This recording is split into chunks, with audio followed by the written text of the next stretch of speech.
எனக்கு A4 ஆப்பிள்னு சொல்லி கொடுத்தாங்க. ஆனா நான் உங்ககிட்ட என்ன சொன்னேன்னு தெரியுமா? என்ன சொன்னீங்க? A4 ஆப்பிள்னா சொல்ல மாட்டேன். சரி. A4 அப்பான்னு தான் சொல்லுவேன்னு சொல்லிட்டேன். சொல்லு குட்டி. அப்படியாம்மா? நீங்க அப்பா நான் சொன்னீங்க. எனக்கு அப்பாவை தானே ரொம்ப பிடிக்கும்.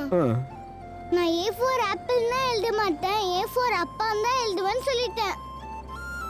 அதனால மிஸ் என்கிட்ட சண்டை போட்டுட்டாங்க. அச்சச்சோ. சார், நிலா பாப்பாக்கு உங்க மேல ரொம்ப பாசம் அதிகம் நினைக்கிறேன் சார்.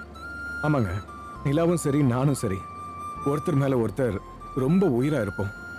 என்னடா நிலா குட்டி? ஆமா.